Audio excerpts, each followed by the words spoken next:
Welcome to the Boneyard with Steve Robertson. As always, I am your good friend and host, Steve Robertson. Here on the magnificent Monday edition of the Yard, lots to talk about. We got an official visit weekend. We got a recap. We got some more baseball commitment news. There's just a lot going on right now. You would think, hey, there's no games being played. Maybe things will slow down for our media folks. You're wrong. There really is no off season anymore. Really not. And hey, I'm not complaining. It's good for us, good for you guys. But what's happening on the baseball side has really stimulated some exuberance about this program. I'm scheduled to meet and have a visit with Coach O'Connor soon, and looking forward to that. Have a chance to go meet with the rest of the staff, and that'll be a good thing. And we'll have that over at genespage.com. We'll even make it free. How about that? Make the whole thing free. And we're going to talk more about baseball. Like, you know what I'm saying? And this is not a shot at anybody. Please don't get me wrong. But, all the pre-hiring talk, all that's been done. I want to talk baseball. And there's other questions have to be asked, too. We asked a lot of those during the post-ceremony press conference. Why was Justin Parker the right fit and that sort of stuff. But also got an interesting interview that we'll post tomorrow. I won't tell you who with. It'll be a bit of a surprise, but it's the ghost of Brian O'Connor passed. How about that? That'll be your clue. So looking forward to all of that. Top 10 list. We've obviously had some folks that have passed away here as of late that have been of extreme significance to American music. We did Sly and the Family Stone last week. We'll do Brian Wilson, the Beach Boys today. Had many of you hit me up about that. It's like, hey, they thought I would slide in there on Friday. I had already made a promise to somebody else to do that Gavin Adcock list, and I wanted to make sure that I maintained that promise. I already had to push it today due to the death of Sly Stone, and so I like to keep my promises to people that I love, and I did. So there you go. So we'll talk about a little bit of Brian Wilson stuff today. And a musical genius. No doubt about it. One thing I will tell you, too, is I'm sick of the rain. I am. I'm tired of the rain. I'm tired of having to get out in the yard and do things that aren't riding related. I'm a delicate little flower. But, all this rain, man, the ground is super saturated. We were without power yesterday for 7 hours. In the middle of all of this stuff, trying to, we had a new baseball commitment. We had all these official visitors. And so having to use the hotspot, and thankfully the laptop was fully charged. I was able to kind of navigate through that in the dark. Nothing stops the show, right? But here we are. But, yesterday in Starkville, we had, I live out in the sticks. I'm happy to live in the sticks. I don't have a lot of neighbors around me. And the ones I do are kind of through the woods. And I kind of like that. But nevertheless, we had a tree that fell yesterday that took out like the not just the power line, but took out the pole too. And so it was 7 hours, man. We were one of the last ones to get the power back up. And listen, I want to commend all of those men with Fort County that had to go out there and work on Father's Day. I know there were a lot of things you would rather do than go out and work to restore our power. I do. And it does get inconvenient. It does. I mean, obviously, we're very reliant on that. I mean, the Wi-Fi's down and Netflix down. I mean, all the creature comforts of life are impacted when you don't have power. And so I'm very appreciative of those men. And I had a couple times I had to drive to town just to kind of let my phone charge, not to mention I needed a little air conditioning. But my inconvenience pales in comparison to those men who I'm sure would have much preferred to have been home with their families and their children being celebrated for Father's Day. I know you get a little overtime pay and that sort of stuff, but I'm very appreciative to those people. Very, very appreciative. And we don't always talk about that. We just kind of take it for granted. The power is going to be on when we flick the switch. Power is going to be on the power of the refrigerator and the air conditioning. It's easy to take that stuff for granted, but when you lose it for a little bit, you begin to appreciate those people that make it possible. So to all the fine people at Fort County, thank you for getting our power back on yesterday. I know for some people they weren't out for very long, but we were on the farther end of it. And but anyway, we got the job done, and so did they. And me and the bride were able to sleep in a cool room last night. And that's one of those things, too, that we often take for granted living in southern United States this time of year. The heat index is supposed to be up around 100 this week, and so it wasn't great. Wasn't great not having some air conditioning most of the day yesterday. But it's not their fault. It's one of those things that happen. But again, it kind of goes back to the ground kind of being super saturated, you know. There's a lot of things that are happening. But it seems like it's been a wet year. Maybe it hadn't been, but it seems that way. It seems like every weekend during baseball season we had some type of schedule adjustment due to rain, due to weather. And so hopefully it doesn't rain on your parade this summer. Let's thank our friends at Bulldog Burger Company, longtime sponsors of the show. We love Bulldog Burger Company, and they love us back. Part of the Eat With Us group that has served the Golden Triangle for so many years. You've had your rehearsal dinners. You've had your celebratory dinners. When you come to town and take your college kid out to dinner, chances are you use one of the Eat With Us groups as your backdrop and nourishment for that event.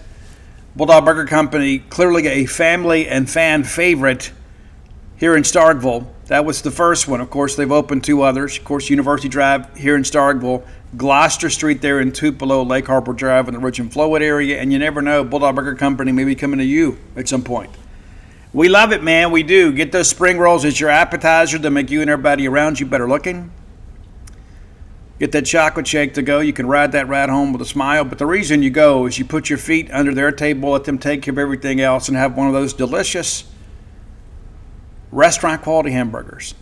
And you know what, Steve? Maybe the rest of the family is feeling a burger, but I'm not. You can have that BLT salad. I prefer it grilled. You may like it fried. The Sloppy Joe sliders, the sweet heat chicken sandwiches. So many great options to choose from. They've got to care for what ails you at Bulldog Burger Company. So if you're on the way to town or in town, Bulldog Burger Company is the place to be. Bulldog Burger Company, the place where people go to meet. M-E-A-T. Okay.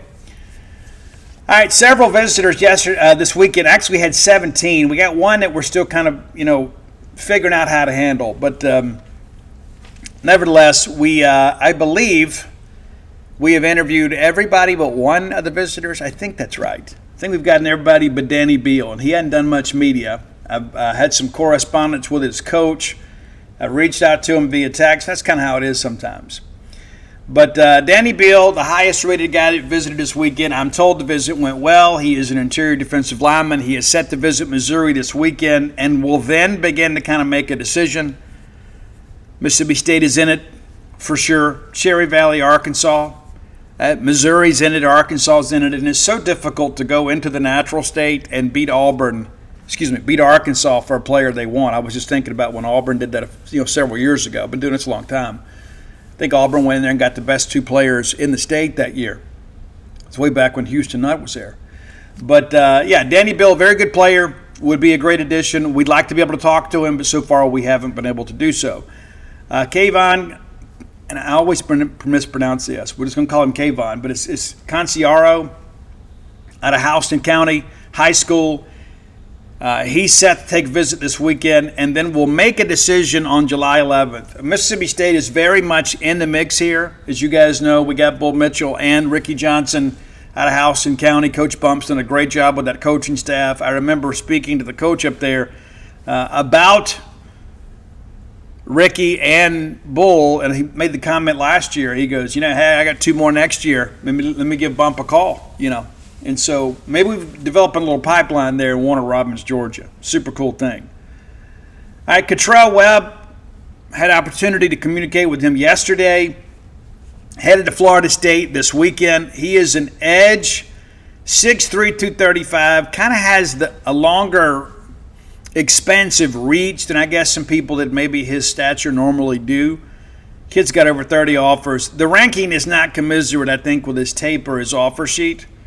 And again, he'll head to Florida State this week and then get ready to make a decision shortly thereafter. I don't think it's a scenario where we lead right now. I think we're in it. I think if he has a great visit to Florida State, I think that could end up where he ends up. We'll see how things go. But again, State in it, waiting out that visit. Dalton Toothman, he's a guy that we have been on for a long time. And we firmly believe this is down between Mississippi State and Auburn. I know some other people have suggested otherwise. That's just not at all what we have heard. Ole Miss, I know that has done their best to kind of stay in the thing here. But, guys, it's really going to boil down to State and Auburn. And, we'll see how things go. But he's taken in to visit, had a good visit. I won't say State leads. I think it's still neck and neck between State and Auburn. And actually, geographically, it's just about the same length, just about, to get to Auburn from Ocean Springs than it is to get to Stark Bowl. And so that's not really a factor. People say, well, you want guys to stay in State. The gas mileage is going to be about the same between the two. So his family will have the opportunity to go see him pretty much with the same amount of energy and effort. But I feel good about where State stands. I'm just not quite ready to make the call on this one just yet. Darrell Rivers spoke with him. He's headed to Tennessee this weekend, and then he will begin to kind of figure some things out too. I firmly believe this is between Georgia Tech, Mississippi State, and Tennessee. I think he'll go see Tennessee, and then we'll see how things go. Darrell is already like 6'5", 275. He's listed as an edge. He's really more of a 5-tech, and you got to think once he gets in the college weight room, he's going to be 295, 300 pounds. Probably going to be a tackle. We've already broached that topic with him about, hey, we think you could be a 5-tech, or you may just kind of bulk up and slide inside. This kind of depends on how he grows, but an impressive-looking kid. Mississippi State commitment Camden Capehart. We actually interviewed him today. Excited about him. Of course, he recently took the visit to Florida State and then kind of reaffirmed his decision to Mississippi State. Says, yeah, I'm locked in with the Bulldogs. This is one where we got him early, and then some other schools kind of got on him. And I think he felt like maybe he owed it to himself to kind of get out and go see some things because he had committed early. And again, I give him a lot of credit too. He is an undersized, very fleet of foot wide receiver that needs to be in a pass-happy scheme. You're worried a little bit about Texas Tech getting involved with him. But, he's gone out, made the rounds, and now he feels even better about his decision. And I think he is a guy that Jeff Lebby, Chad Bumpus, Ben Doobie, and those guys are like, hey, you're our guy. And I know that Jeff Lebby can put him in a situation where he can be ultra-competitive. That's the thing. Guys like him, it's about fit. When you're 5'9", 165, 170 pounds, it's about fit. Because you get in the wrong scheme, you're not going to see the field. And the way that State lines it up 4 and 5 wide, you need guys like him with the middle of the field to operate, to kind of pair up with a safety. I mean, he is a walking mismatch. And he is a guy, too, that's got multiple state championships to his credit, too. So you miss a tackle with him, there may be a chance you end up on SportsCenter. Charles Humphrey committed to State over the weekend. No big surprise there. We expected that. We projected that for weeks. And Charles has really been very open throughout the process. Some of you guys remember Mitch White used to work for me. People called him Money Mitch. And then, Mitch got a kid, that sort of stuff, and, had to go get some other work. And Mitch is our buddy. But Mitch kind of passed on Charles Humphrey's name to Mississippi State folks when he was in the 8th grade. So that's how long he's been on our radar. Going into his senior year now, and he's already got 4 years of interaction with Mississippi State. But Charles has made it abundantly clear for the better part of a year that Mississippi State was his favorite school. We really thought he may do it before now. And frankly, had Cody Kennedy still been the offensive line coach, he probably would have already committed. That's not a shot. But he had to kind of get to know Phil Lodeholt. And Phil Lodeholt had to get to know him because Kennedy and Lodeholt may not have had the same evaluation. And so, Humphrey's ready to commit. I love Mississippi State. And all of a sudden, the guy that's been recruiting him for a couple of years is gone. And so Lodeholt had to come in, watch tape, get to know the kid. So that kind of slowed things down a little bit. Now he's officially visited. and now he's officially in the boat. 6'7", 291 pounds. We'll do our best to get up and go see him at some point this year. Very physical kid. Garrett Witherington. Feel like this is down between State and Vanderbilt. I feel like maybe right now, I thought maybe going to the weekend, Vandy might be a slight leader. I think it's the other way around. I think State has gotten some bounce from the visit. And again, this is a guy that's 6'5", 270 pounds. I think he could be an interior guy too, or be a 5-tech. We'll see. Plays at Briarwood Christian over in Birmingham. Good-looking kid, for sure. And again, most of these kids too, they're going to take their trips. They are, and he's one of those guys that still has a trip or two to make, and he's been all over the place too. He's one of these guys that has made a few trips already. Been at Georgia Tech, been at Penn State. He'll be at Kentucky and Vanderbilt this week, and I think any of those schools could potentially get him. But I feel like State is in a good spot after the visit, heading into these last two. And then I understand Garrett's just going to take a little time with family and kind of figure it out. Cameron Brown's the guy that committed to State out of Valdosta, Georgia during a junior day trip. You always worry about that out-of-state commitment early. You do. Especially guys that are 2 states away. But it's really not that far to Valdosta, Georgia. I mean, it's not a hop, skip, and a jump, but it's not like it's going to take all day to get there. Cameron told me that he is even more committed than ever, said the food was great, the people were great, and we'll just see how things kind of progress with him. But 6'1", 170 pound, great length for a corner. It's going to be tough to kind of throw the fade against him because he does have pretty good foot speed.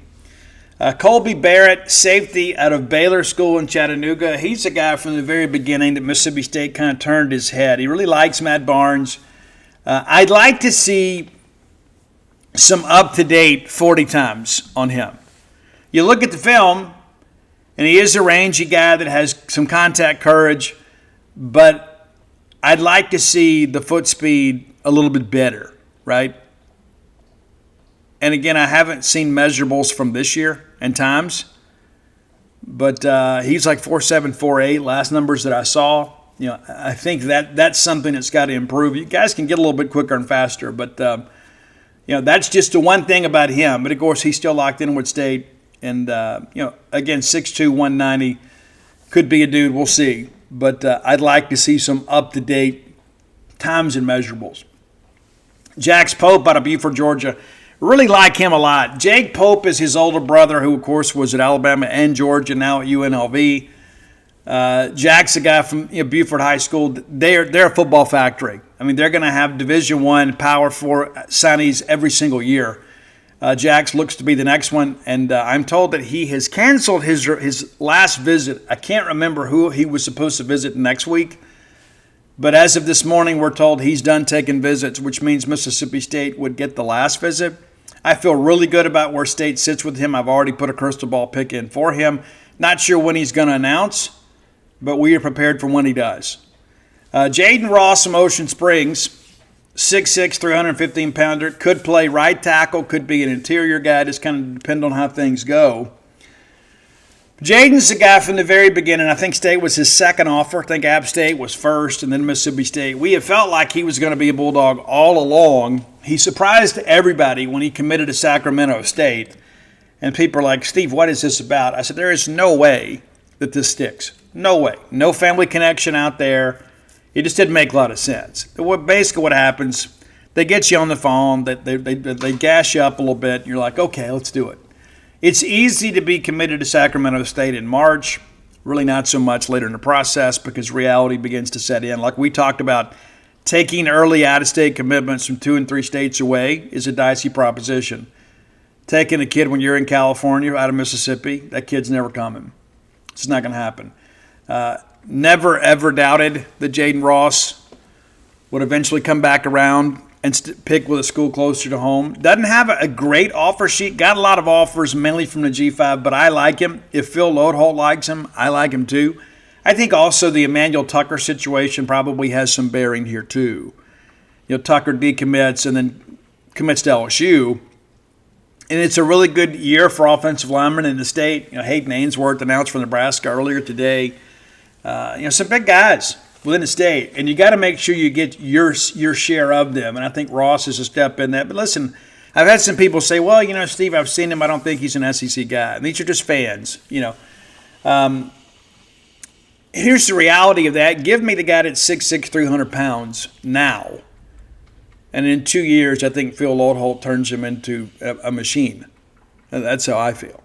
Give me the prototypical NFL size lineman, and then let our coach go to work, rather than maybe the 6'2", 6'3", chip on his shoulder guy that's still got something to prove. That guy may play hard, but it's more about measurables than magic.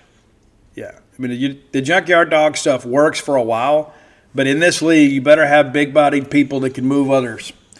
Luke Hutchinson, we had a story with him earlier today. Hutch is on the move again. He spent last year at Montgomery Bell Academy. He's on his way to Evans Farms High School in Connecticut. Going to visit Texas A&M this weekend, and then we'll begin to kind of get serious about making a decision. We'll see how things go with him. Again, John Cooper, very close to he and his family. He and his dad played football together in the National Football League.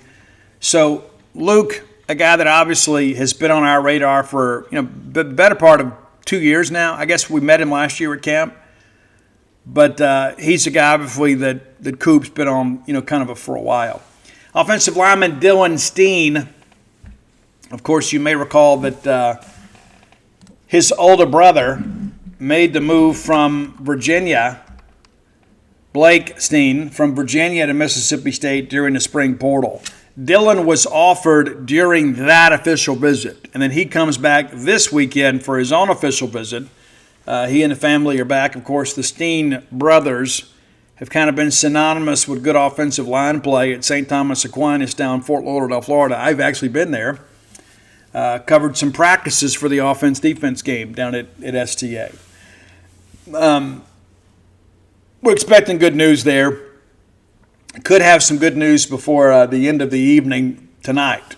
But, again, you start thinking about that, all of a sudden you pick up 3 offensive line commitments in a weekend and begin to start feeling a little bit better about your future.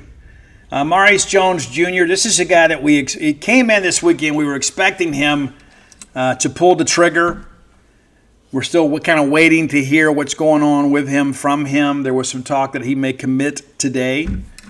We do expect good news from him. Surprised he didn't announce yesterday. One of the things I learned yesterday, some of these kids had to push their announcement till today, waiting to get their pictures from their visit. And they had that photo shoot. I don't know what that's all about. Father's Day, maybe we were short-staffed. But that's one of those things that, we want to talk about being in a championship standard. That's one of those things.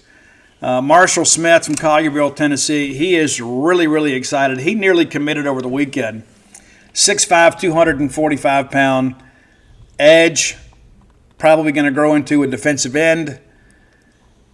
Said that he had given his word to the staff at Memphis that he would at least visit there before he made a decision. He has taken a visit to UNLV and now to Mississippi State. I think there's a good chance that he is a Bulldog sooner rather than later. So I think when you look at the batting average, 17 visitors, you begin to kind of run this thing down here. Again, Dalton Toothman's still kind of up in the air. This could be a scenario. You already have 5 of these guys committed. We're expecting at least 2 more. And so I think the batting average is going to be well over 500 for this weekend. And then, of course, we get into the next week, another big group, another 16, 17 visitors. And we'll adjust the list as we kind of go along here. But, I thought it was a good weekend. And, of course, we have not reaped all the benefits from the weekend just yet. That's coming. But one of the things that we're seeing kind of in the industry, and I think a lot of it is because, we loved the January official visit weekends, right? Because we needed some things to entertain us, right? Because you're done with football. You're done with the regular season. Maybe you got a bowl game out there, and more times than not, you're done with your bowl practices. You get into your bowl game around New Year's, and then we have all that. And so there was so much intrigue about those official visit weekends. And I think now they moved them up 7 months, and we're kind of seeing around the industry, there's not as much intrigue about this. And I think a lot of it, too, is just kind of fan fatigue for the portal. They're like, why am I going to get excited about this guy when he may leave next year? I mean, we're seeing that on the message boards. And so it's something that we're monitoring. Obviously, we're going to give it our full effort all we can, every time we can. But your reaction at times to recruiting information has been a little different. And I think a lot of it is like people are like, I'm just not going to get attached. I'm not going to get fired up because used to. And I think, again, that's one of the things we probably can go back to. You know, if you eliminate the immediate eligibility thing, I think it also curtails some of this NIL stuff. And what I mean by that is the negative side of it. Because if I can go in the portal in December and get $25,000, and then I can go back in the portal in April and get another $25,000, you know, I think if all of a sudden you had to sit a year, people aren't going to be willing to give you that $25,000. But also, too, I think guys are going to be a little less reluctant to go transfer. And, you know, we'll see what the model looks like. I didn't think there was enough wrong with that in the first place. And we discussed that before on the show. Like, we had some basketball kids under Howland that we never should have signed. Okay, let's just kind of say it for what it is. We never should have signed some of those guys.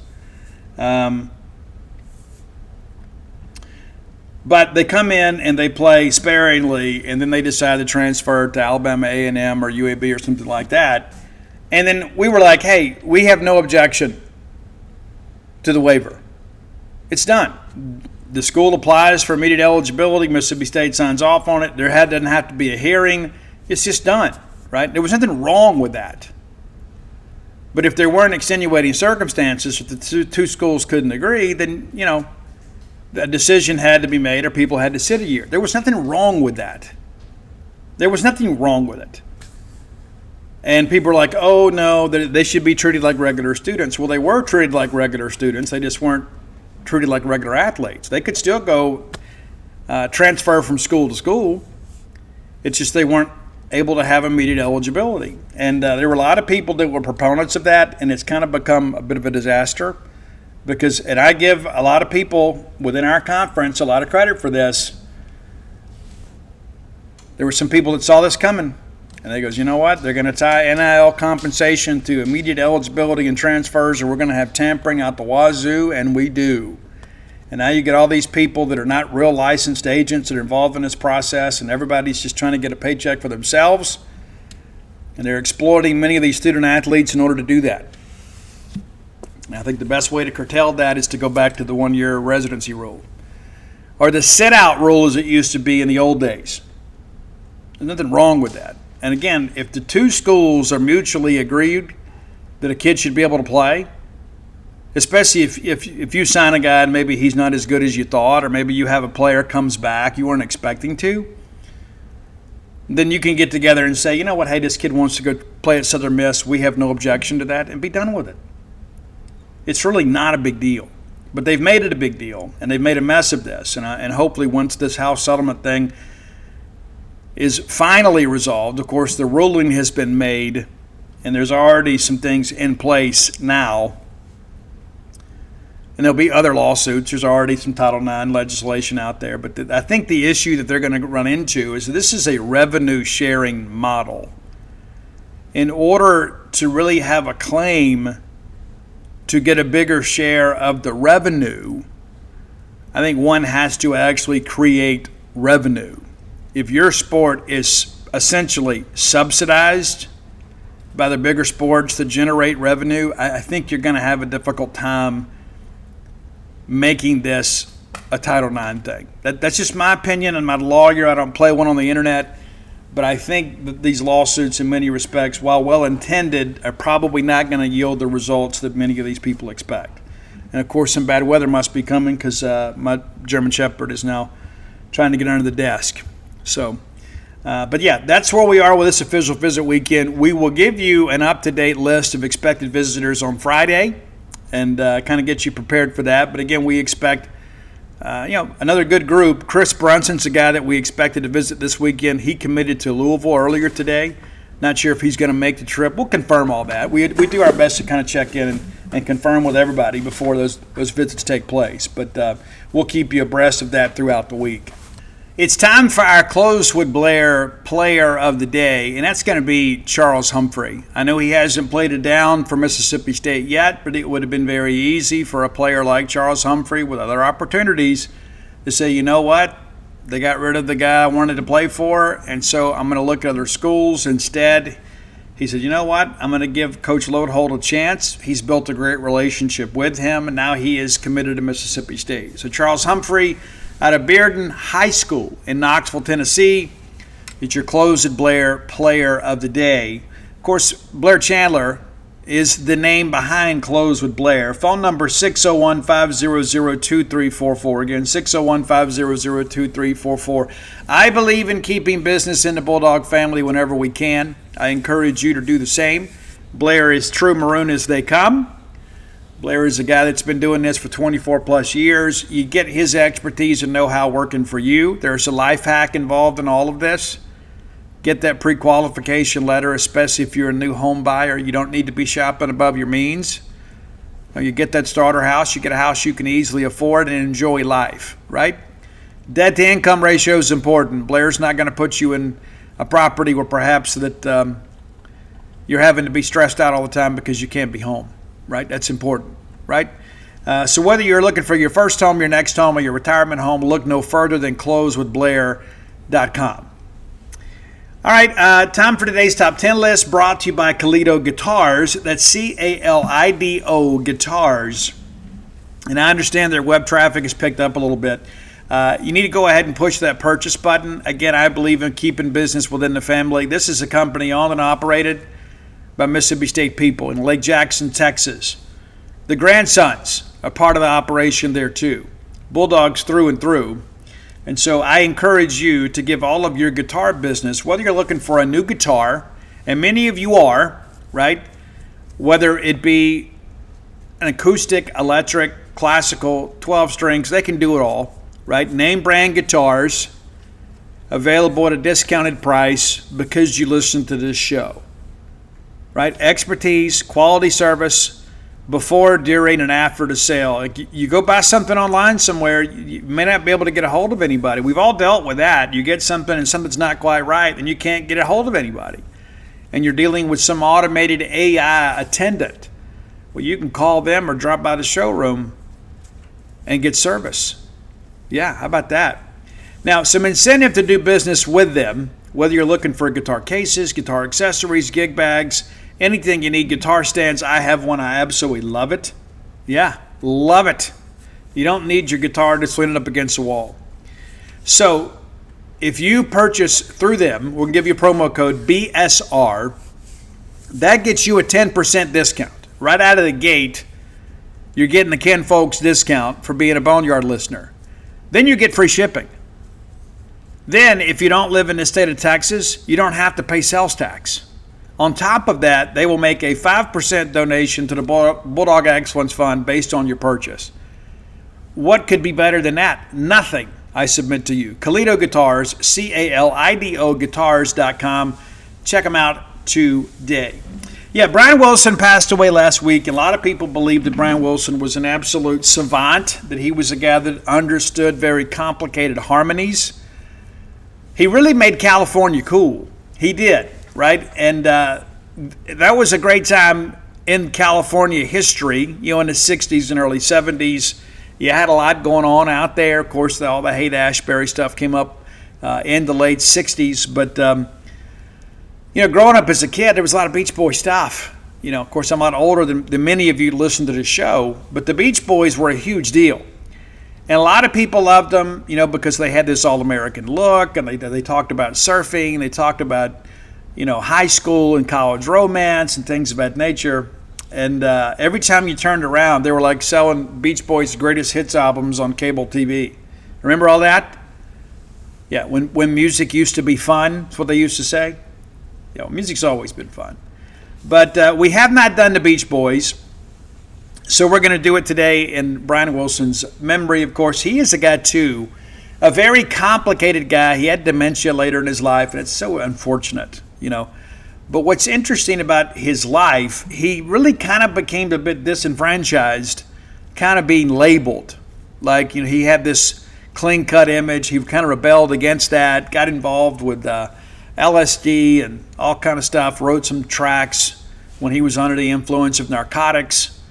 Got really, really, really, really jealous of Phil Spector. And, of course, the Beatles came, and he admitted himself he had real jealousy about the British invasion. So they wrote some songs, kind of in response to that. They were an American band, obviously, but very complicated individual. A guy that was very reclusive at times, battled depression, had a lot of mental health issues. There were times that I read a story that he left and hitched a ride to Mexico and ended up in Tijuana. And they found him walking the streets of San Diego. He didn't have any money, didn't have a wallet, and they had to get him back to Northern California. There was a lot involved with him. But again, there are a lot of people that are kind of tortured geniuses. Some of our most ultra creative people are people that are in pain, and they use music or cinema or writing to kind of heal themselves. And that appears to have been kind of Brian Wilson. Of course, his daughters formed 2/3 of Wilson Phillips. We're big fans of China Phillips on this show. Huge fan. China Phillips. But Carney Wilson and her sister, I can't remember the other sister's name. Wilson Phillips, another kind of a radio-friendly act of the early 90s. Hold On for One More Day. Yeah, you remember them. But, the descendants of Brian Wilson, 2/3 of them anyway. Brian Wilson said that he felt the best song that he had ever written is our number 10 track. It's Caroline No. And it's very different than all the 2.5 to 3 minute pop songs that he wrote. It's a little more introspective. The guitar work on it, a little more modern for its time.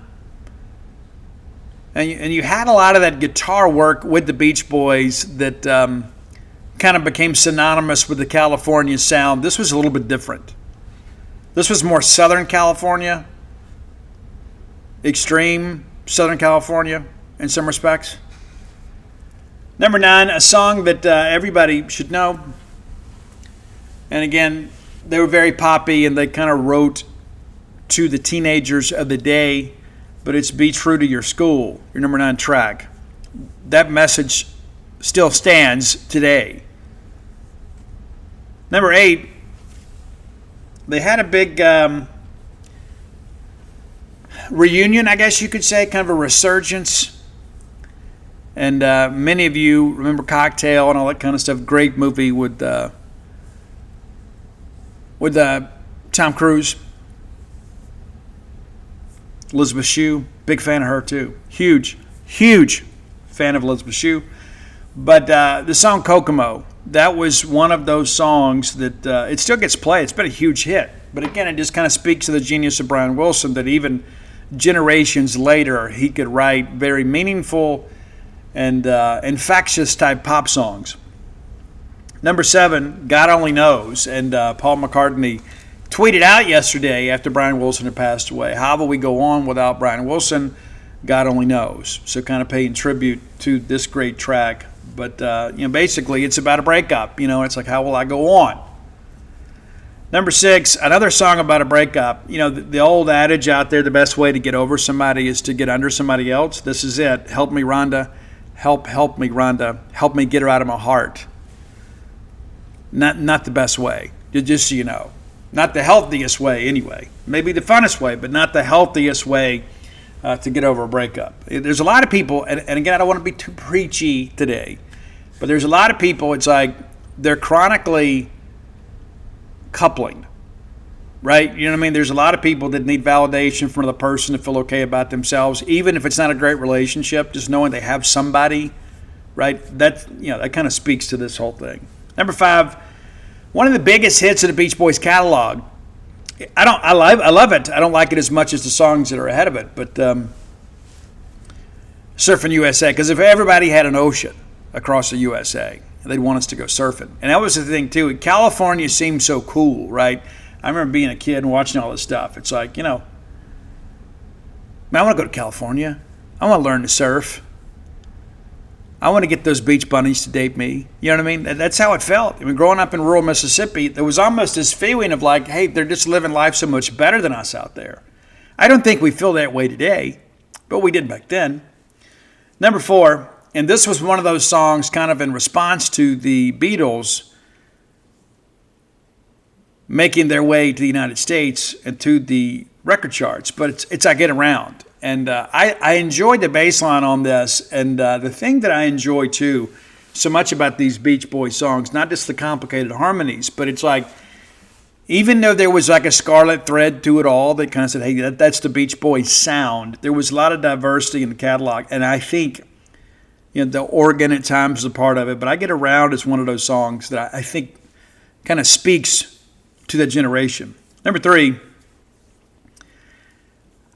the song is fun, but man, it is a fun song, right? It's like dad buys her a car, she's riding around, we're going to go to the hamburger stand, and we're going to have fun until daddy takes the T-Bird away. And then the falsetto on that chorus is really next level. I mean, it really, really is. You go back and you listen, we talk about those complicated harmonies. There are just some people that can kind of tap into the ethos and kind of pull these grand ideas out and then can turn it into music that resonates in people. This is one of those songs. I think Brian Wilson was one of those people.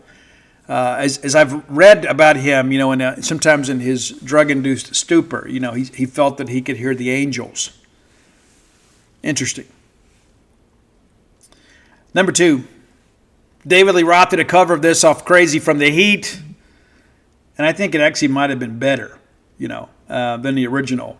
To be honest with you, I'm a little bit biased, but it's California Girls. I wish they all could be California Girls. And lyrically, this is one of those songs, too, that I think just kind of stands alone on its own. It's like, basically, it's like I love the girls from all over the country, but I wish they were all close to me, right?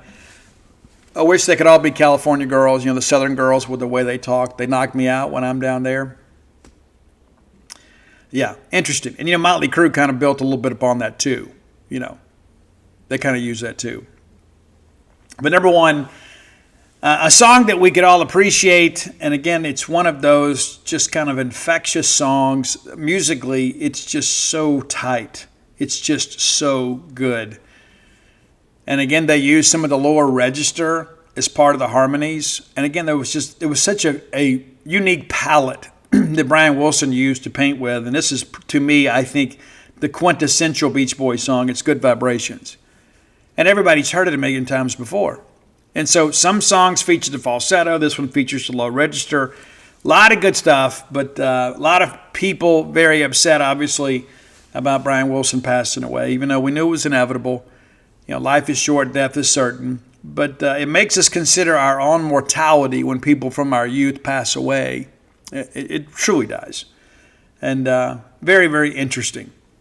Very, very interesting to learn about his last days and how much he struggled. And you don't wish that on anybody. It's so difficult on the family. But it's interesting. Brian Wilson, I'd read when he got engaged the second time that he had 9 lawsuits pending. And, of course, as part of his initial divorce settlement, he had agreed to pay Marilyn, his previous wife, a certain percentage of royalties of future earnings, which hardly seems fair. It does, but I get it. You were there in the beginning when he struggled, and you're probably entitled to continuing royalties from songs written during your matrimony, but it just seems weird to me that somebody could make a claim to future earnings on creative content that didn't exist when you were together. That's, I'm not a lawyer. I don't play one on the internet either. But fame was very, very expensive for Brian Wilson. I think his ex Marilyn, after he sold his catalog, he'd won some lawsuit based on the sale of his catalog, and then Marilyn immediately filed a suit wanting $6.7 million. I think he got $12 million, and then she sued for $6.7 million. Yeah, I guess it's good work if you can get it. But nevertheless, we have lost an American savant on the music side of things. And you just never know what's next in life. But at some point, we talk about the dash, right? What happens between the end date, the birth date and the end date, what you do. It's pretty clear that Brian Wilson did some amazing things. Even worked some with Glenn Campbell. Glenn Campbell filled in for him some when he couldn't do shows, when he got all reclusive and things of that nature. Glenn Campbell, of course, country music superstar. And Brian Wilson actually produced Glenn Campbell's first single as a thank you for filling in for him when he couldn't do it. So a lot of connections to American music. And so very grateful for the Beach Boys and grateful for Brian Wilson and very sorry for all those who loved him. All right, time for the next segment of the show, brought to you by Campus Bookmart, a Starkvillian institution. We love Campus Bookmart. We have for a long time. And why do we love them? Because they have what we want, which is more Mississippi State merch. Whether it's apparel, gift ideas, everything you need to detail out your fan cave, you can find it at Campus Bookmart. Neatly positioned on the backside of campus. Just turn off 182 right there at the Trooper Station. Follow on around, and then there's Campus Bookmart. You can make all your purchases and leave them in your car if you want to, as you go and cheer on the Bulldogs at Davis Wade Stadium, Duty Noble Field, or Humphrey Coliseum.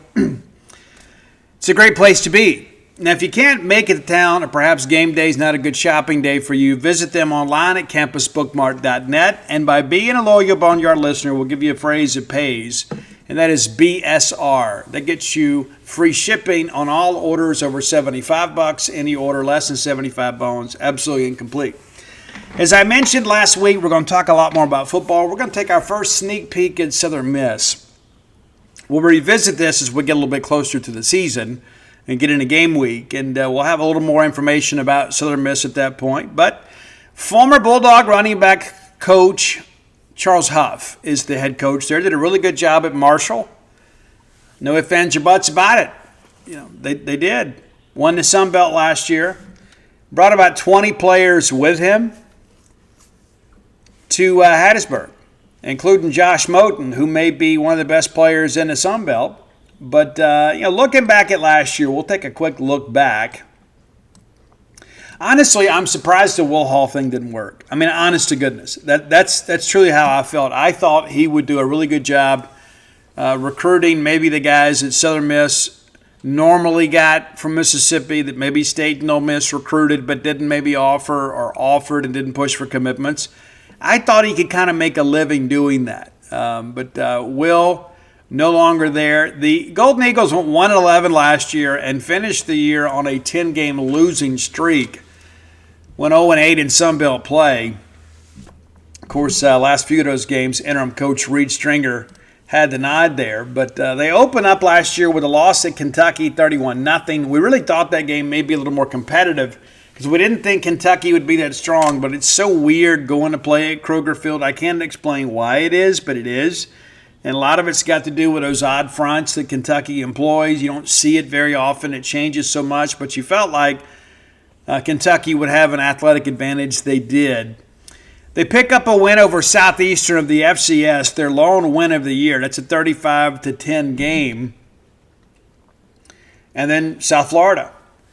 They lose to South Florida 49-24. Jacksonville State then blows them out 44-7 in Jacksonville. Competitive game with UL Lafayette. The Raging Cajuns get out of M.M. Roberts Stadium with a 23-13 win. Golden Eagles travel to Louisiana Monroe and get beat 38-21. And it was a good year for Louisiana Monroe, especially by their standards. Homecoming brought Arkansas State to Hattiesburg. The Red Wolves leave with a 44-28 victory. James Madison, a team that was kind of talent deficient as they had many of their players leave and go to Indiana, but 32-15 victory for JMU. Marshall, ironically, goes into Hattiesburg and wins 37-3. I mean, you see the scoring just was not a strong point for Southern Miss last year. Texas State, pass-happy offense up there. They get the Golden Eagles 58-3. South Alabama 35-14. You remember the big Kane Roberts billboard and postgame. And then the contest with Troy. They don't have the end result here, but nevertheless, didn't work out well for the Golden Eagles last year. See if we can't find our statistics here. Southern Miss website had some updates on it earlier, and some things weren't popping up for us. But let's see if we can't get them to work now. If not, we'll go to our friends at the Worldwide Leader in Sports and check out the numbers there. It's so interesting to the Southern Miss team. They're one of these teams that you feel like should be better than they normally are. I think there's a lot of people. Yeah, we got our numbers now. We got a lot of people that kind of root for Southern Miss when they're not playing Mississippi State, and that's part of the deal, right? I mean, I want to see them do well. They lose that Troy game 52-20. That was the final there, but finished the year 1-11. But there have been some changes and an influx of talent. Guys that are used to playing in that league. They do lose a lot of their offensive skill. They lose Larry Simmons, who was the leading pass catcher, 421 yards last year, 27 receptions, but just one touchdown. And again, just not much going on offensively. They had 7 passing touchdowns, 13 rushing touchdowns, so just 20 on the year. Not great. Rodriguez Clark from Starkville High School was the leading rusher at Southern Miss last year, and had a career year.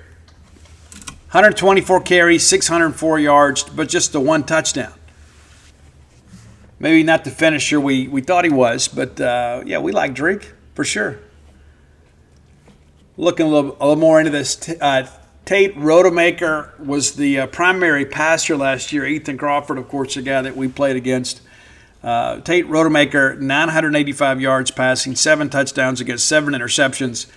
As a team, Southern Miss had 17 interceptions against them and just 7 touchdowns. So 10 more interceptions and touchdowns. And Golden Eagle quarterbacks were sacked 45 times last year. Yeah, that's not good. That's not good. Completion percentage, 52.4% as a group. So they needed to go out and get somebody. They did. They brought in their guy from Marshall, Braylon Braxton. He didn't exactly light it up last year at Marshall, but clearly knows the system, knows terminology, knows what's expected of the quarterback in Charles Huff's system. Yeah, really, no question about it. He threw 19 touchdowns against just 2 picks last year, which shows that ball security obviously is important to him. Ran for 610 yards, so a true dual-threat guy. But, it's going to be interesting how they fill out around him. They went to the portal and kind of rebuilt the offensive line, and that's a good thing. We mentioned the 45 sacks. They also were a team that allowed almost 10 tackles for loss per game. There are only a handful of teams in the country that could make that claim. They were one of them. But the bulk of this team is going to come in from Marshall. I say the bulk. I mean, you got 20 guys, but you do have some returners. But by and large, it is a team built out of the portal. So, last year's film won't help a whole lot, at least as far as personal matchups. Chris Jones is back. Freshman last year, defensive tackle. He's a guy that could probably do some things. Second on the team last year with 46 tackles. Dylan Lawrence has moved on. Of course, he was one of the stars. I really wish we would have allowed him to stay here, especially considering some of the issues that we've had at safety in recent years. But Lawrence found a home at Southern Miss and did some good things. But, we talk about, some of these guys coming in. Linebacker Chris Jones, good player, returner. But by and large, this is going to be a completely different team. Kyron Heath, the tight end, is back. Southern Miss guy. That'll be interesting. But there's just not going to be a lot you look at and say, well, I can kind of figure it all out from here.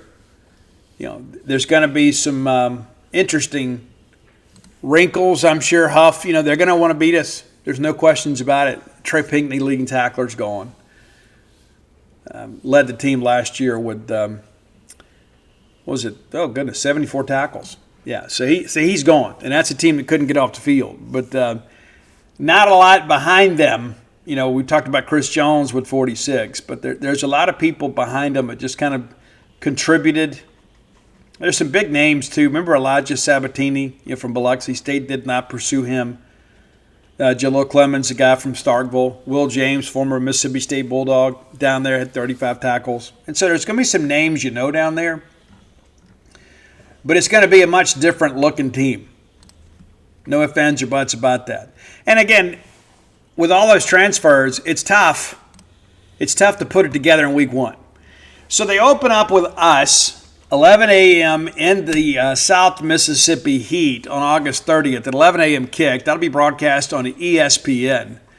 The next weekend, they will host Jackson State and then App State, travel to Louisiana Tech, Jacksonville State at home, at Georgia Southern, at ULL. And that's going to be an interesting one, too, because they play GSU on Thursday, so they'll get the elongated preparation time. Host Louisiana Monroe, travel to Arkansas State. Texas State will roll in at South Alabama and then Troy. So the schedule pretty similar to last year, other than they pick up Mississippi State, and then Jackson State replaces Southeastern as the FCS opponent. But, they should be a better team, and I think they'll be a better team in time, too. I think Huff will do a good job there, but it's so interesting. How does Marshall let Huff get away? I mean, you look back in hindsight, it doesn't make a lot of sense. And there was a lot of discussion about that. He wasn't under contract. Big move for Southern Miss. I mean, to go get a guy from within your league, a sitting guy that has won within your league, knows the conference well, a guy that at times has done some interesting things as a coach, kind of well-traveled too, as you guys know. Before us, he was at running backs and special teams coach at Penn State, Western Michigan, was with the Bills for a season before that. Quality control analyst with Vanderbilt. But as a head coach, 32-20. And again, Sun Belt championship team last year. But, working through this, 32-20 as a head coach, and 10 of those wins come last year. But a bowl game, all 4 seasons, he was the head coach there. Like, what does Marshall want? What do they want out of a football program? You get 3 out of 4 winning seasons and a Sun Belt championship, and you don't lock up your coach. It doesn't make a lot of sense. The 2023 was the worst year. They went 6-6 in the regular season, and then they lose the Frisco Bowl. Last year's team did not play in the Independence Bowl because so many guys hit the portal as soon as the coaching change was made. So Marshall pulls out of the bowl game. But it's so, again, it's just an interesting dynamic to consider that Marshall finally has a winning program again, and then they allow their coach to leave for an in-league team. Doesn't make a lot of sense. Why do you not have that guy under contract? That's a lot of things happen that don't make a lot of sense to your good friend and host. That's one of them. And I've read, listen, State's a 2-touchdown favorite in this game. We got to go in there and play, obviously.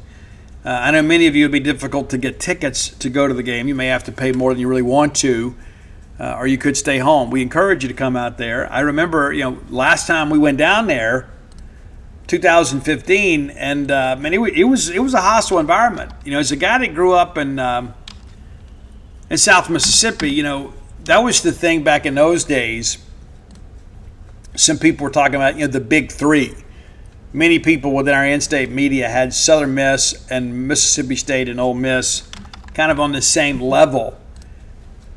And what's interesting is many of you young bucks don't know this, but once State and Ole Miss stopped playing Southern Miss annually, which was very much a paycheck game for them, things began to really change for Southern Miss. And so you don't really lose to those guys that often. It's just kind of a rarity. But Mississippi State holds a 16-14-1 record all time, and when we used to lose to them in the 80s, it was absolutely agonizing. We also had a couple of games that were forfeited to them due to the Larry Gillard case back in the 70s that impacted this thing for a while. But State has not lost to Southern Miss since 1988. And 89, of course, down in Hattiesburg, the week after Florida State and Southern Miss and Brett Favre beat Florida State, we marched right on down there and won and chanted Eric Underwood for Heisman all the way down the stairs on the way out. But it has been a while since we've had to taste defeat. A lot of these games have not been very competitive. Now, in 2023, it was a game for a while, and State kind of put it to them late and got separation that game, 41-20. You go back to 2019, State wins 38-15. Dak, of course, wins down there 34-16, and it was a weird game, too. It was like opening drive, we drive down the field, we give it to Ashton Shumpert. He fumbles going in, and then Southern Miss felt like they had life. They had the fake field goal. There was all kind of crazy stuff that happened, and we didn't want Dak to run much, so we had him throwing it around. But in the second half, we just kind of turned him loose. And we win down there, but there was a lot of acrimony. The year before, in 14, they had come up here and we beat them 49-0. First time we had played since 1990. And of course, Joel Logan's shining moment, a couple field goals to beat Southern Miss in 89 and 90. But there was a stretch there, man. We just could not find a way to beat those guys. It's pretty crazy how that works. From 77 to 1983, we lost every meeting against Southern Miss. But since that time, it has been decidedly in favor of Mississippi State. But, again, as a guy that grew up in South Mississippi, you had to deal with this a lot. And there are some people within our fan base, of course, that are from South Mississippi, and they're like, hey, we should never play them. I don't know that I agree with that. I don't think we should play a home-and-home with them. I don't think we should ever give that game away. We have nothing really to gain from that. You signed the 2-for-1 deal and you got to go down there. I just think an SEC team should never travel to a Sun Belt team. That's just my feeling. Not that we're afraid to go, but from an economic standpoint, to me, it seems like it would make better sense for Starkville and for Mississippi State to play this game at home. That's what's always so intriguing to me. Again, I don't know all the Mike Nemeth could probably tell you more. I don't know all of the benefits of a 2-for-1 deal, but I suspect we could find somebody to play those games in Starkville. That's me. And anytime you go down there, it can be a little bit of a dicey proposition. But of course, State has won, I guess, with the last 2 games in Hattiesburg. Yeah, we hadn't lost in Hattiesburg since '78. Part of that is because for almost a decade we played this game in Jackson, Mississippi. We played it. Memorial Coliseum, or Memorial Stadium, Veterans Memorial Stadium. We used to play the Egg Bowl there, used to play Southern Miss there, and again, it didn't make a lot of sense for State and Ole Miss to continue to play those games in Jackson. It was great for Central Mississippi, but it didn't make economic sense for us to do that, and so we stopped doing it. And it's interesting, too, when you go back and think, we're willing to play Southern Miss. Ole Miss apparently is not, and that's their business, I guess. But it's there's a lot of great stories about those games. And again, State played 31 times, but Ole Miss 18-6 all time against Southern Miss. Southern Miss won the last 2 games in 83 and 84. So this is even prior to the expansion of the SEC. For a while there, again, Southern Miss and Ole Miss were regular opponents, and then when Southern Miss began to win with regularity, Ole Miss decided we don't want to play them. In fact, the Golden Eagles have won 4 of the last 5 and 6 of the last 7 against Southern Miss. Against Ole Miss. You get what I'm saying? So they were more than happy to play those games until Southern Miss got good enough to win those games, and it's like, we don't want to play anymore. From 1913 to 1976, Southern Miss won 1 game. That was in 1970 in Oxford. So you can kind of do the math from there. Again, it's interesting that Ole Miss won't play them. Play them in basketball, play them in baseball, play them in women's sports, but not in football. But, economically speaking, you would want the Golden Eagles to come to your place. Just my take on it. Maybe you see things differently. That's okay. That's perfectly okay. But, not the expectations for Southern Miss is to be better and to maybe win 3 or 4 games. But you know as well as I do, Charles Huff is going to have them jacked to play us. Of course, you've got an NFL corner in Josh Moten, former Texas A&M Aggie, a guy that State recruited out of the portal last year and couldn't get. And that's when people began to get really concerned about our NIL. And Moten turned down a lot of money to go down there. If he'd come here, be back in the SEC, who knows? But he's got NFL buzz in the Sun Belt, so maybe his agency decided, let's just kind of stick with what we know. But the reality of this whole thing with them is they're going to come out loaded for bear. I wouldn't be surprised to see an onside kick the first play of the game and fake punts. And, you have to take chances when you're the underdog. And at this point, Charles Huff has nothing to lose. You're a brand new coach. You're trying to establish a new culture. You want to send a message to your fan base and to your team that you're there to win. And so I expect it to be a pretty wild game, especially early on.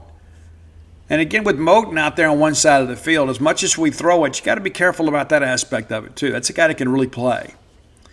Now, Jeff Lebby, I think, is a guy too that'll probably try to find a way to put him in conflict and exploit them, because it becomes so demoralizing when your best guy is getting exposed. The rest of the defense, no matter what you say or think, it's just human nature to think these guys are just better than us. But I suspect that we will see some shots down the field against kind of a new-look secondary, because it's not all just Marshall players. It's some guys that are just kind of figuring it out too. They're figuring out how to play and communicate with each other. And so that's something that I think State has really got to be able to exploit. You've got to be able to go out there and attack down the field and put those guys in conflict. But pass rush wasn't bad for them last year. But, again, you work through this. Like Josh Battle is a guy that makes the move from UT Chattanooga. There will be a couple guys from Marshall in the secondary, obviously, with Moten and Amir Foster. But this is a group that's going to have some athletes in the secondary, but we're gonna have to be able to exploit their newness in some respects of being able to communicate together as a unit. And that's one of the things that Jeff Lebby does, is he puts you in situations where he gets a matchup that is advantageous to the offense. If you don't adjust to it, you get exposed. But again, we'll revisit Southern Miss once we get some fall camp reports. But I know many of you are already getting into football mode, and it's interesting to think about this. Like, we're just under 2 weeks away from July 1st. By the end of that month, we'll be in camp, and then we're playing a football game in August. And it doesn't seem like it's so far away. And it's interesting, too, that everybody's kind of caught up in baseball portal stuff. We're going to talk about that just a little bit in our final segment of the show. But football fever, I think, is kind of starting to come in a little bit. Again, I think there's some fan fatigue with all the recruiting coverage. But I think people are eager to see what Jeff Lebby can do in year 2. And we've talked before how significant it is. If State wants to make a bowl game this year, you really need to win all 4 of these non-conference games. You beat Arizona State, which I think may be the most important game on the schedule.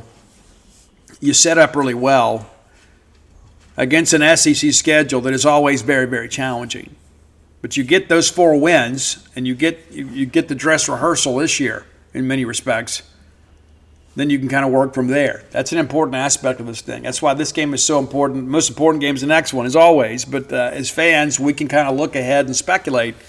But there's just so many things about this Southern Miss team that I think you'll learn to like if you're a Golden Eagle fan. And I'm certainly there excited, to get Mississippi State down in their backyard. But it's difficult in game 1. Everybody talks about the biggest improvements you make all year is game 1 to game 2. A lot of that's because no matter how much you drill it out in practice, no matter how much you prep it in the walkthrough, people don't always understand personnel groups. Man, when the bullets get flying, all of a sudden you've got people on the field that shouldn't be on the field. You've got people that don't know the plays or don't know the dummy counts. There's just a lot that happens in game 1 until you see live action against a real opponent. You just really don't know what to expect. And so I think State is talented enough to probably beat Southern Miss any week of the year, but I think getting them first kind of works in Mississippi State's favor. And again, State currently favored by 14 points in this game. I honestly don't think it'll be that close in the end. I do think it may be a little nip and tuck the first half. Because, listen, it's not a great venue for football, and this is not me being disrespectful, but it's not a very intimidating environment. And, again, I think we'll have a lot of fans there. There'll be a lot of Golden Eagle fans there too. And, again, this is one of those games they're excited to play. But it's interesting to me. I never see the Southern Miss side of this where they say, well, at least Mississippi State will play us. Ole Miss won't play us. But you never hear that. It's like, oh, we can't wait to beat Mississippi State. And even win or lose, you never, ever hear anybody on the Southern Miss side, at least I don't, that say, well, at least give Mississippi State credit for willing to play us. And they're willing to come to Hattiesburg to do it. And, again, I'm not in favor of that. But I think that's something that gets lost in all of this. Final segment of the show brought to you by the Stark Vegas Clubhouse, the best place to stay in the Golden Triangle when you're bringing a large group to town. There's no ifs, ands, or buts about it. We stayed there for New Year's, had a great time, took advantage of that full-service kitchen. I did not partake of the wet bar. You may. That great back porch area, the fire pit area, we did it all. We got our money's worth, for sure. 6 bedrooms, 2, soon to be 3 baths. It's open 365 days a year, not just on ball game weekends. It's not a regular residence. It's a place that you can go when you've got some vacation time. You just want to get the family together. It's a great place to stay, and it's just 5 minutes away from the Mississippi State campus. How cool is that? Do your tailgating right there. You don't have to lug all that stuff to campus. You can just go right there, go to the ball game, come back, relax a little bit, watch some more football. And I think, it's summertime too, so maybe you're not going to Disney or the Redneck Riviera this year and think, hey, why don't we just go do like a staycation in Starkville? Enjoy one of our favorite cities when maybe it's not quite so busy. Great time to come. And if you're bringing a work group, you can do that too. I got some friends that did that as well. Now, Google the Stark Vegas Clubhouse, and when you do, their Facebook page auto-populates. You can check them out and all the pictures of all the amenities, of all the great things available to you and your guests. In that Google search, some booking options are going to pop up too. You can go Airbnb or VRBO if you want to. I don't know, maybe you've got a credit. I don't know. But if you want to save some money, book through the Evolve website and use promo code BSR10. BSR10 gets you 10% off your stay. That's BSR, the number 10, 10%. The Stark Vegas Clubhouse, the best place to stay in the Golden Triangle, without any question. All right, let's take a quick look at the tracker for that's pinned for free on the front of Gene's page. Will be for a couple more weeks. And so if you lose track of kind of who's transferred out and who's transferred in, you can go check it out. You'll be glad you did. Very easy access. And again, pinned is our second story on the front of Gene's page. Now it's a great time to subscribe. It always is. A lot going on. Yes, we're kind of getting up to speed. Kind of how things are going to go. But let's take a quick look. There's been some changes, for everybody, as you guys are well aware. Been some changes. Some of the former Diamond Dogs, and we love to see them come. We hate to see them leave. We have an opportunity, of course, to upgrade our roster, and that's always an important aspect of this, always. And that's one thing that I think about with if I'm running the Mississippi State program, I am looking to improve my roster each and every year in the transfer portal. Very important to me. You should always be looking to upgrade. Always. Don't ever stop looking. It's kind of like when you have a job, too. You're always looking to upgrade. All right, so again, here is who has announced their destination, unless we've missed somebody. Arkansas Little Rock picks up Michael O'Brien. Very happy for Big Mike and Shannon. Happy for Mikey. Nolan Stevens headed to Oklahoma. Announced earlier today, Luke Dotson, former left-handed reliever, probably one of the only guys I think that may have had an opportunity to come back. He's headed to Texas, so we'll see them next year, early in the year. as we travel to Austin, Texas for the first time, I think, since 83. I think that's right. 83, 84. Robert Fortenberry, dad's native of Marion County, Mississippi, headed to Kansas State. Kevin Monell, as previously reported, headed to Nebraska. Really excited for him. Steven Spalletta headed to Louisiana Lafayette. I expect him to be an everyday player down there. Lucas Buckner headed to Coastal Carolina, who is now in control of their bracket in Omaha. So still several more former Diamond Dogs to kind of figure it out, and we'll be kind of monitoring that as best we can. Bulldogs, of course, you pick up Tomas. I say it's Valencius. His brother Vitas said it's Valencius at Illinois, but it's Valenkas. Thomas Valenkas. I like Tomas Valencius. Like if I went anywhere and my name was spelled like him, I would be Tomas Valencius. Because you never know, right? But it's Thomas Valenkas. That's how he pronounces it. James Nunnally, of course, turned down a couple $1 million to go play at Virginia. That's going to be significant. One of the things we talk about here shortly.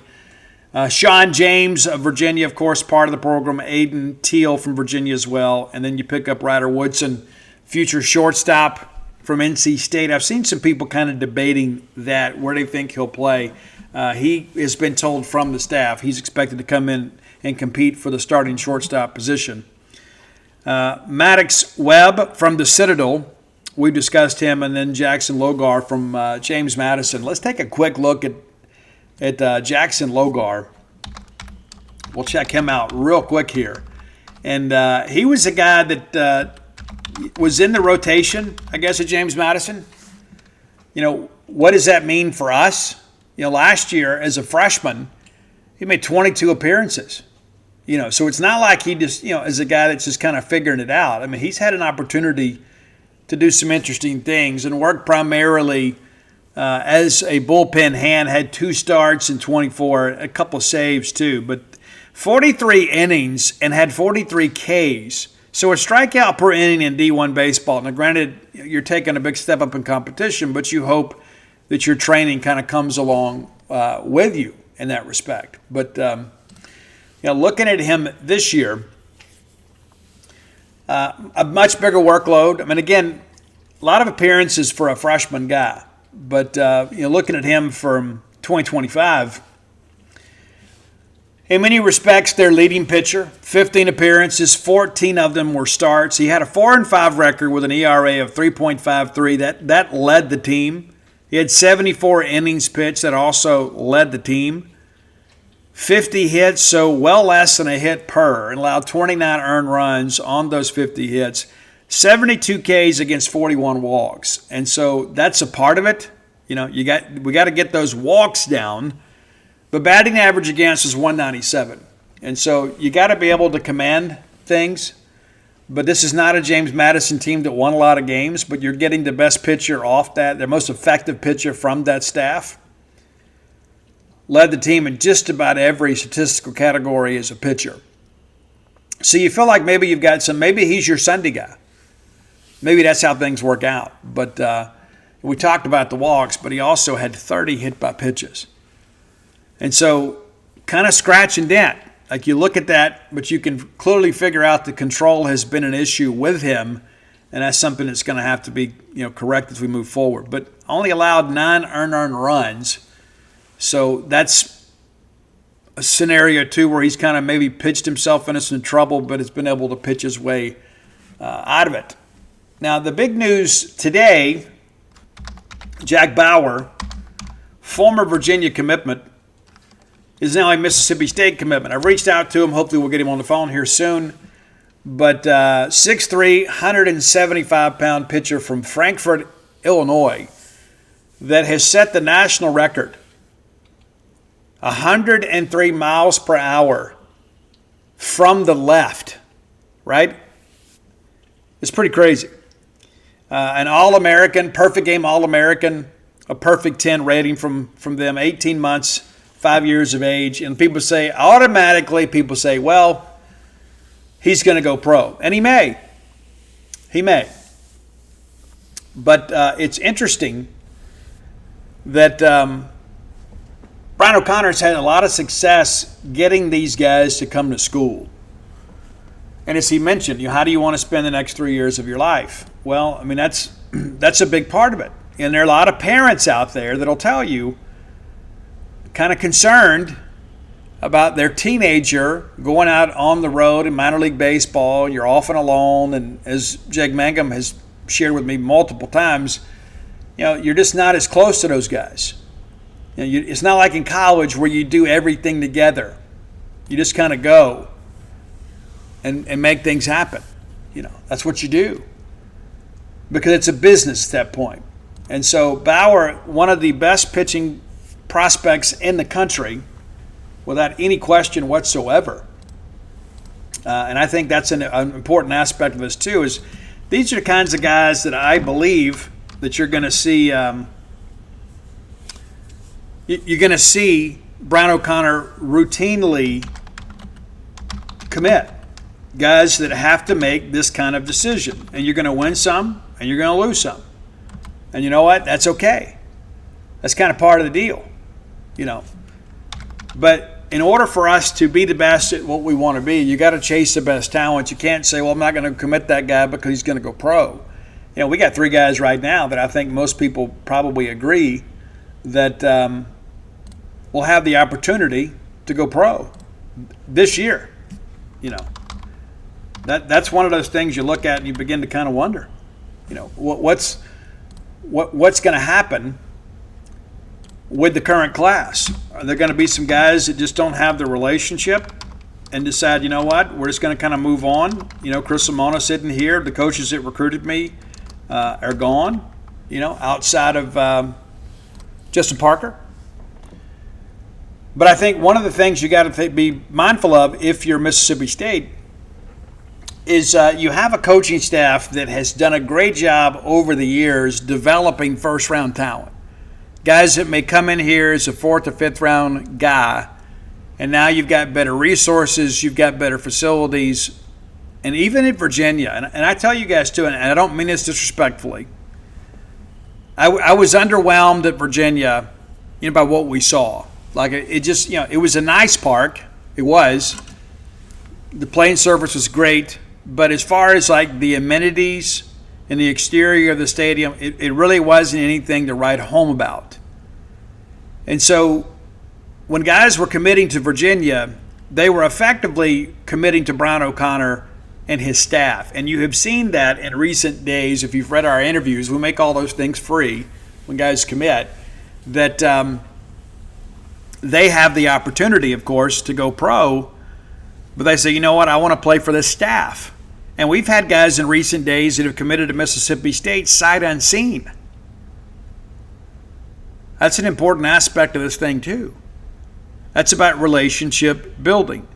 Now, I tell you, in the past, we did a good job building relationships, but a lot of times we used our campus, our facilities, and our stadium to kind of recruit for us. It's like, hey, we want you to come see the place before you do anything. And that's a great methodology. But the fact that you got guys that are just willing to jump on board and say, you know what, I want to go to Mississippi State because I want to play for these coaches, that gives me some hope that those coaches are going to be able to talk those young men into coming to school. And we still got some work to do. And we got to get a starting catcher. I mean, we got some young catchers coming in, but we've got to find a bona fide starter in the portal. We probably need to find 2, if we can, a bona fide starter and then a depth piece. And it's tough to find those guys in the portal early. You have to kind of get them late because everybody wants a chance to start. I mean, the Johnny Longs of the world don't come along very often, and Johnny Long ended up catching a whole lot more than we expected him to because, Ross Highfield ended up getting hurt. So that's something that we're working through. And, of course, you got to get some arms, We're already expecting, like if we're going to have a couple guys go pro, but, whether it's a 34-man roster or a 38-man roster, we're already going to be oversigned and committed. And so it'll be like it is most years. You'll have some guys come in here and fall ball, and they'll have to go make a team. And if they don't, they'll be in the portal or they'll head to junior college. I mean, that's kind of how life works in major college baseball. And so it's going to be an interesting year. And again, we're going to be more reliant on the portal this year as, O'Connor brings in some of his own guys, but also guys that have played for him, but some other guys too that maybe he recruited that he sees as an upgrade based on his own evaluations here. That's something to understand too. And I think one of the things when you look at Brian O'Connor, as I've mentioned before, the last 2 years, 5 players per year in the portal, and those have primarily been pitchers. And when you've got a guy that prioritizes pitching, as Brian O'Connor does, that's probably always going to be the case. Maybe you have a guy that gets injured, or maybe you have a guy that doesn't perform up to expectations, and so you use the portal to kind of supplement there. I don't think we're going to see a ton of position players annually. I think we'll see some. There's going to be some guys just too good to pass on, but I don't think you're going to see a ton of position players under regular circumstances. This is a unique circumstance, as everybody knows. And there's a lot of excitement about it. I mean, goodness, our baseball board right now is hopping like crazy, compared to what it normally is this time of year. And, of course, last year, I thought we had a really good portal class on the hitting side. We were excited on the pitching side, but really none of those guys kind of came to be what we thought they would be other than Hungate, and he ends up getting injured, it's going to be a different dynamic. I think what you're going to see at Mississippi State in the years ahead is you're going to have Justin Parker's expertise as far as day-to-day teaching, getting down the slope, teaching extension, and you're going to have Brian O'Connor's pedigree working with him. So I believe that you're going to see better pitching at Mississippi State on an annual basis than you have seen maybe ever. Maybe. When you begin to think about how informed young people are these days and how informed coaches are as they begin to evaluate these guys, and it's not a scenario where you're committing a guy in the 9th grade and you kind of stick with him until the very end. I mean, you're offering guys and committing guys later, so you have more information to work with. And I think, again, Brian O'Connor's a guy that has done a good job of getting pitchers to come to school rather than go pro. It's an important aspect of things too. Very important aspect of things. So I think you're getting the best of both worlds. You're getting Justin Parker, a guy that knows how to handle pitchers and help them move better on the mound. And you've got Brian O'Connor, a guy that made his own living as a pitching coach for a long time before he took over the University of Virginia. So I expect Justin Parker to have a lot more groceries to cook with when he gets ready to prepare the meal. And you look at what we did last year, right, in 2024. Didn't have quite as much to work with this year, right? We went out and got Cal Steven after Luke Coleman elected to go to LSU, and then Cal ended up having the better year and went higher in the draft. Nate Dome was a guy that we'd had from the previous year from Ball State. Wasn't healthy, but my goodness, what a year he had when he was healthy. And then Gerangelo, my gosh, I mean, you talk about a guy that really reached his potential. And so what I expect is for Brian O'Connor to attract that level and better talent. And Justin Parker will do a good job kind of refining those guys into being productive pitchers. And I think we're going to have pitching in the years to come that everybody in the SEC will be concerned about. Because, again, when you talk about Virginia baseball under O'Connor, it has been primarily about pitching. It's like those guys know how to pitch.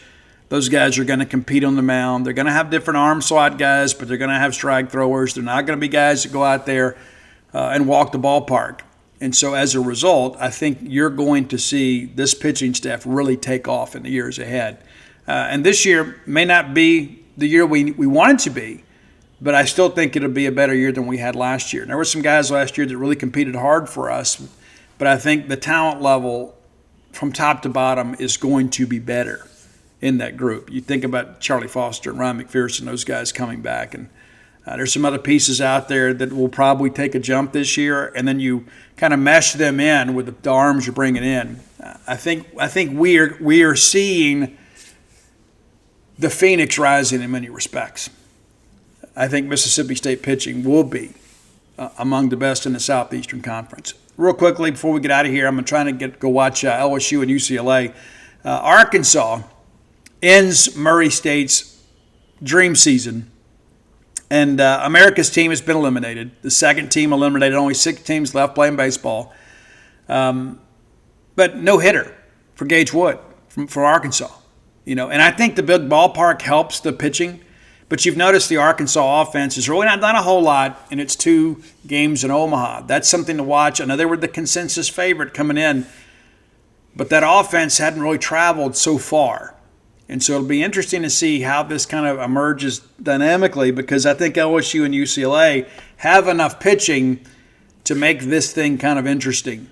Arkansas has some interesting pitching too, but when you get deeper into the bullpen, offense kind of rears its head a little bit. And I think Arkansas's offense right now has got to find a way to get going. You win 3-0 today, but the reality of it is you hadn't scored many runs. And maybe this LSU-UCLA game would be very significant. I don't know that LSU could survive coming out of the loser's bracket. UCLA may be able to. I think UCLA maybe have a little more depth. But it'll be interesting to see. So I'm going to get this show up. We're going to go watch a game, and then we'll talk again on Wednesday. Come float with us at True Rest Float Spa of Starkville. It's been an amazing month, the busiest month we've ever had. And thank you guys so much for that.